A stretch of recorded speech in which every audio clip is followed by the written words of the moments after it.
तेल होता है, अनेकों सामान होते हैं कंसारी के पास, तो थोड़ा यदि मिल जाए तो उसमें गौरवान्वित या अहंकारी नहीं होना चाहिए। जब लगनी छलक जाए, जिस घड़े में आधा जल होता है ना बताओ, उसका पानी छलकता है, परंतु जो घड़ा संपूर्ण रूप से भरा हुआ है उसकी एक बूंद पानी के बाहर नहीं छलकती। यही फर्क है ज्ञानी और अज्ञानी में। अज्ञानी को थोड़ा भगवान का कर्म क्या दे देता है, वो दुराचारी हो जाता है, और यदि सदाचारी को भगवान ज्ञान देता है तो वो दूसरों का भला ही करता है, बुरा कर ही नहीं सकता। तो आज मेरे गोविंद ने आभासों का उद्धार किया, उन्हें मुक्ति प्रदान की। अब हमने आपको एक शुरू में एक बात कही थी कि मेरे गोविंद का पूरा जीवन चरित्र यदि हम देखें तो आप देखोगे कि दुख के सिवा सुख का कोई नहीं आया। कल से आप मेरे कन्हैया के जन्म दिवस की कथा सुनी, आज उनका चरित्र सुन रहे हो, तो बताओ मेरे गोविंद ने कौन सा सुख पाया? एक से एक नए शत्रुओं से सामना हो रहा है, रोजाना मृत्यु काल चक्र का अभी नहीं आया, थोड़ी देर में, परंतु फिर भी बिना किसी डर भय चिंता के जिए जा रहे हैं, चले जा रहे हैं। इसलिए हमने सीखना, जैसे तुम्हारी मर्जी है।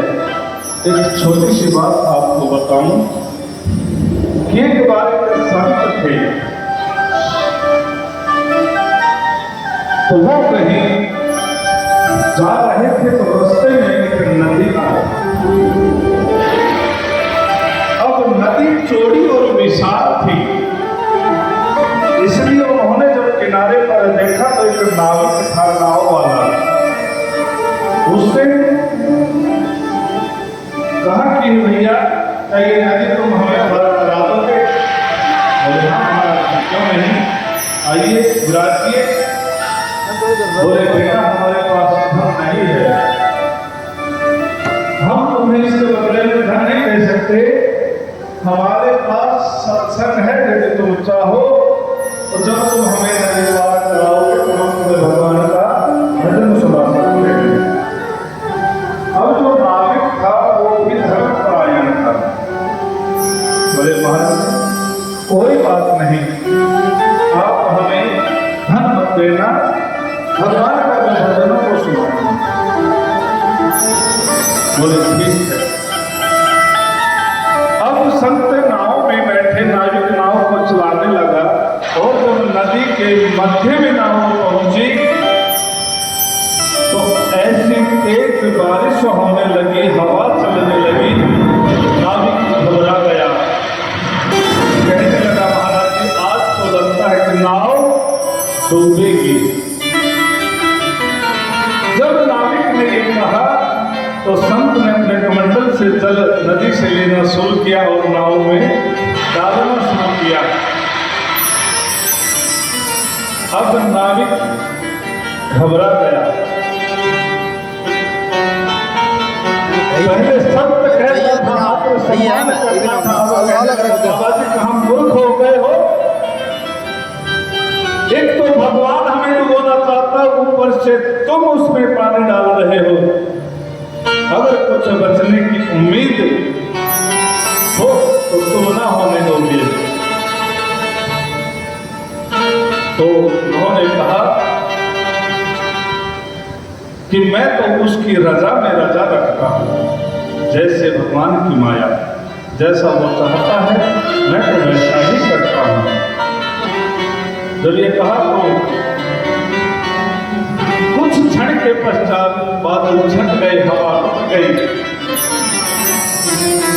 अब नाविक ने कहा कि अब हम नहीं डूबेंगे, भगवान ने हमें बचा लिया। जब ये कहा तो संत अपने कमंडल से नाव से पानी निकालने लगे और जल में डालने लगे। नाव से निकाले, नदी में डाले। अब ये चरित्र जब उसने देखा तो उसकी समझ में नहीं आया। जब किनारे पर नाव गए तो कहने लगा, महात्मा आप मुझे एक बात बताओ, जब हम डूब रहे थे, तेज बारिश आ रही थी, तब तुम नदी से पानी लेकर नाव में डाल रहे थे, और जब आसमान खुल गया, आंधी रुक गई, तब तुमने नाव को खाली करना शुरू किया। ये बात कुछ पल्ले नहीं पड़ी। तो संत कहने लगे, भाई जब आंधी आ रही थी, भगवान बरस रहा था और आंधी आई और तुमने कहा कि आज तो हम डूबेंगे, शायद भगवान हमारे नाव को डुबाएगा। तो मैंने सोचा कि भगवान हमारे नाव डुबाना चाहता है, इसलिए मैं भगवान के काम में हाथ बटा रहा था। और जब बादल छट गए, बारिश रुक गई, तब तुमने कहा कि भगवान ने हमको बचा लिया। तो भी मैं भगवान का हाथ बटा रहा था उनके काम में कि अब भगवान हमें बचाना चाहते हैं, इसलिए मैं नाव से पानी निकाल दूं। तो ये संतों की माया है कि जैसा परमेश्वर चाहता है वैसा ही करते हैं। तो इस बात को समझना संतों के ही बस की बात है। तो नाविक ने चरण पकड़ दिए, बोले आज आपने हमारे जीवन की बहुत बड़ी बात है।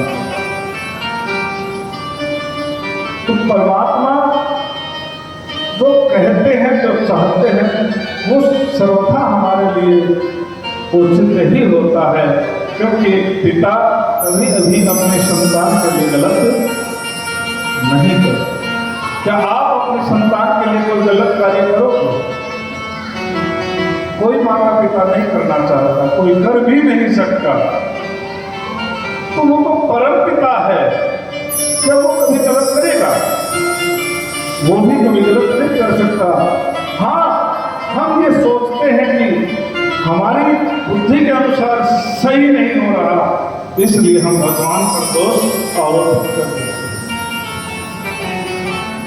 परंतु कुछ समय जब बीत जाता है और जब उसका कोई परिणाम हमारे सामने आता है, तो हम देखते हैं यदि उस समय ऐसा नहीं हुआ होता तो शायद और भी हमारे साथ बुरा होगा। अब मेरे गोविंद 7 वर्ष की आयु में प्रवेश कर रहे हैं। तो एक दिन माता यशोदा कन्हैया को स्नान करवा रहे हैं और स्नान करा के नए कपड़े पहनाए, नया श्रृंगार किया और खेलने के लिए आंगन में कन्हैया को छोड़ दिया। इधर मैया अपने ग्रह कार्य में लग गई। तो नहलाया धुलाया, बिल्कुल सुंदर रूप बनाया और बालक को बाल लीला मेरे कन्हैया ने की। माटी खाने लगा और माटी में खेलने लगा। ये ब्रज इसीलिए पवित्र है क्योंकि इसका स्वाद मेरे कन्हैया ने भी चखा है। जैसे भागवत जी को श्री सुखदेव जी महाराज ने चखा है, इसीलिए भागवत जी परम अमृतमयी है। वैसे ही ब्रजरथ इसीलिए अमृतमयी है कि इसमें मेरे गोविंद ने खेले हैं, मेरे गोविंद ने इसका पान किया। और आज तो हमारे घरों में पहले तो कच्चे आंगन हुआ करते थे, अब तो आजकल के बच्चे तो नहीं खाते मिट्टी, परंतु पहले ऐसा शायद ही कोई वाला तो मिट्टी ना खाता हो, मिट्टी में जो खेलते थे खाते थे कि नहीं। अब ये देख के माता पिता को क्रोध भी आया, तो मैया यशोदा को भी क्रोध आया। और क्रोध आया तो बलराम जी ने कहा, मैया इसने तो 5-5 पहले मिट्टी के खाए हैं। अब तो क्रोध अग्नि में घी डालने का काम बलराम ने कर दिया। तो मैया छड़ी उठा के लेके आई, बोले मुंह खोल। बोले मैया मुंह में मिट्टी ना खाई। बोले मुंह खोल, पहले अपना मुंह खोल के दिखा। बोले भैया मैं सच कह रहा हूं, मैंने मिट्टी नहीं खाई। तो नहीं खाई तो मुंह खोल। अब पकड़ लिया मैया ने कन्हैया को, हाथ पकड़ कर बोली मुंह खोल के दिखा। कई तो आदमी हाथ रहता ना, बच्चों के दोनों हाथ अपने एक हाथ से पकड़ के एक हाथ का डंडी पकड़ी, और जैसे ही गोविंद का मुख खोला तो मुख में सारे ब्रह्मांड का दर्शन आज अपने मैया को कराया। बोले बाल कृष्णाल भगवान की।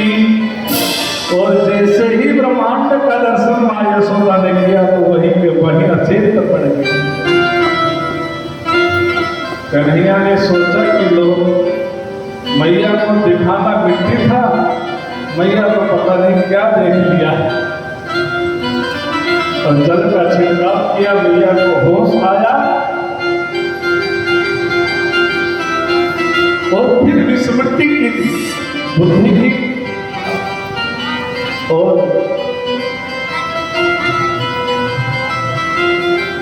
मिट्टी का लेप अपने मुख में लगा दिया। ब्रजरज का अर्थ है कि ब्रजरज ही ब्रह्मांड का निकाय है, इसी से सृष्टि का निर्माण हुआ। यही सृष्टि का मूल आधार है। मुख में जो ब्रह्मांड के दर्शन मैया यशोदा ने किए, उसका अर्थ यही है, कण कण में ब्रह्मांड का वास है, इससे परे कुछ नहीं। और फिर मैया ने कन्हैया को कहा कि तू ऐसे नहीं मानेगा, तो एक रस्सी लेकर आती है कि आज मैं तुझे बांध के जाऊंगी, और जब तक तू मिट्टी खाने की ये जिद नहीं छोड़ेगा तब तक मैं तुझे नहीं छोड़ूंगी। इधर से कुछ गोपियां आ जाती हैं मैया को बुलाने के लिए कि चलो यमुना जी से जल लेकर आती हैं, और उधर कन्हैया तो मैया यशोदा बांधने के लिए चलती है। एक रस्सी लेकर आती है और आंगन में रखे एक ओखल पे कन्हैया को बांधने के लिए मैया रस्सी जैसे ही घुमाती है तो रस्सी छोटी पड़ जाती है। मैया ने सोचा कि हो सकता है रस्सी छोटी हो, इसकी दूसरी रस्सी मंगाती है, 2 रस्सियों को जोड़ती है, दोनों रस्सियों को जोड़कर फिर उखल से घुमाती है, फिर वो भी छोटी पड़ जाती है।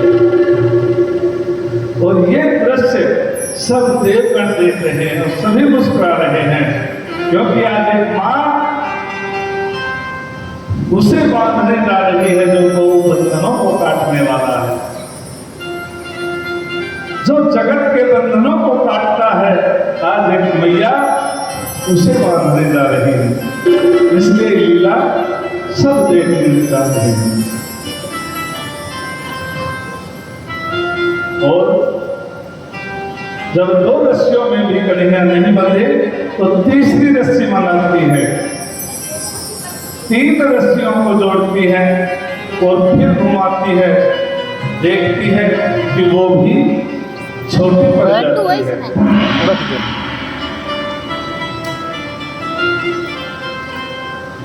अब तो मैया थक गई, बोले रे लाला ऐसी क्या माया है रे, तो कितना मोटा हो गया, रस्सियों के बंधने में नहीं आ रहा। बोले मैया मैं बताऊं, मैं बंध जाऊं, क्योंकि ये परम परमेश्वर है, स्वयं में तो किसी के बंधन में आ जाए, परंतु कोई इन्हें अपने बंधन में ले ले ऐसा हो ही नहीं। इसलिए मैया से रस्सी को लिया और अपनी कमर से बांधा और रस्सी का दूसरा भाग मैया को पकड़ दिया। बोले मैया इसी ओखल पे, अब मैया ने उन्हें ओखल से बांध दिया और डांटने लगी कि जब तक मैं यमुना जी से जल लेकर नहीं आ जाती तब तक तुम यही रस्सी से बंधे रहोगे। और अपने सखियों के साथ, गोपियों के साथ मैया यशोदा यमुना जी में चल लेने के लिए चली।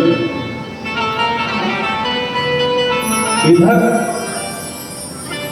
मेरे गोविंद को एक बहुत ही महत्वपूर्ण कार्य करना था और यमुना अर्जुन का उद्धार करना था, इसलिए इस लीला की शुरुआत हुई। ये यमुना अर्जुन जो है ये कुबेर के दो पुत्र थे और एक बार ये एक सरोवर में स्नान कर रहे थे अप्सराओं के साथ, तो वहीं से देवर्षि नारद गुजर रहे थे। तो अप्सराओं ने जब देखा कि देवर्षि नारद आ रहे हैं तो उन्होंने तो लज्जा के मारे सरोवर से निकलकर एकांत में चली गई, परंतु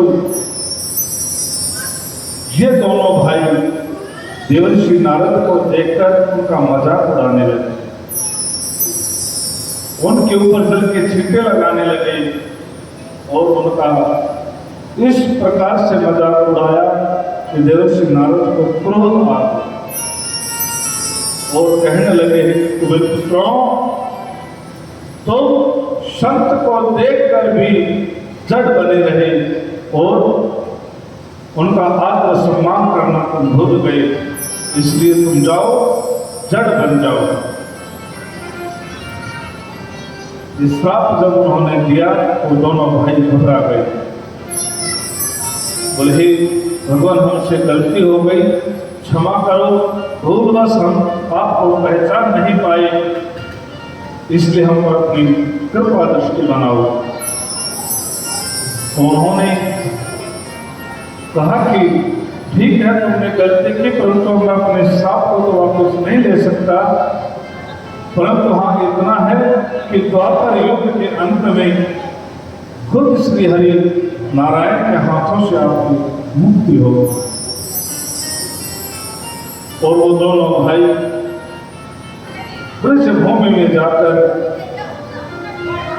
नंदराय जी के आंगन में 2 पेड़ बनकर जड़ हो गए, स्थिर हो गए। इधर मेरे कन्हैया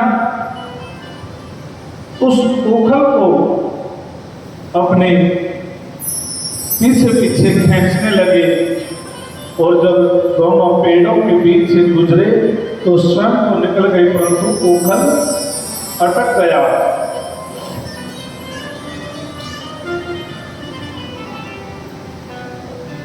और ओखल पे जब जोर लगाने लगे तो धीरे धीरे वो पेड़ हिलने लगे और कुछ देर के बाद दोनों पेड़ धड़ाम से गिर गए और फिर उन 2 पेड़ों से 2 दिव्य पुरुष चतुर्भुज रूप में अवतरित हुए। ये मणिगिर और नलकुबर दोनों भाइयों ने प्रणाम किया और अपनी सारी कहानी भगवान को बताई। बोले हे परमेश्वर, आज आपकी कृपा से हमारा उद्धार हुआ है, इसलिए आपकी बहुत बड़ी कृपा हम पर बनी। और उन दोनों भाइयों का उद्धार किया मेरे कन्हैया ने। और जब मैया आई तो उन्होंने देखा कि तो पेड़ घर में गिरे पड़े हैं, तो मैया घबरा गई। बोली लाला तुम्हें कहीं चोट तो नहीं लगी? बोले नहीं मैया मुझे कोई चोट नहीं लगी। अब तो मैया ने जल्दी से मेरे गोविंद को खोला, अपने गोद में भरा और बोले लाला आज के बाद मैं तुम्हें कभी नहीं बांधूंगी, कभी नहीं बांधूंगी। और धीरे धीरे मेरे कन्हैया लीला करने लगे और पड़ोस के घरों में जाते, वहां पर रखा हुआ गोपियों के द्वारा माखन उसे चुराते खाते। पहले तो मांगकर खाते, यदि कोई दे तो ठीक है, नहीं देता तो जिद हो जाती कि आज इसी घर से माखन खाएंगे। तो उसी घर से अपने बच्चों की टोलियां बनाते और एक एक करके घरों में घुस जाते, वहां से माखन निकाल कर खाया करते थे। गोपियां शिकायत करती मैया यशोदा को आकर कि तुम्हारा लाला हमारे घर में चोरी करता है, हमारे बच्चों को भी चोरी सिखाता है। इस प्रकार की भव्य लीला मेरे गोविंद ने की। तो एक दिन गोपियों ने विचार किया कि आज इसे रंगे हाथ पकड़ेंगे। तो उन्होंने इकट्ठी होकर एक घर में ही छुप कर वो बैठ गई। और इधर कन्हैया ने देखा कि इस घर में आज कोई नहीं है, चलो यही माखन खाते हैं। पहले अपने एक दो बाल गोपाल से भेजा कि जाओ तुम देख के आओ कोई है तो नहीं, और रास्ता साफ हो तो हमें इशारा कर देना, हम सब आ जाएंगे। और इस प्रकार से जब कन्हैया अपने बाल गोपाल के साथ अंदर गए और माखन को खाने लगे तो सभी गोपियों ने घेर लिया, घेर के पकड़ लिया, क्योंकि ये कोई चोरी नहीं थी।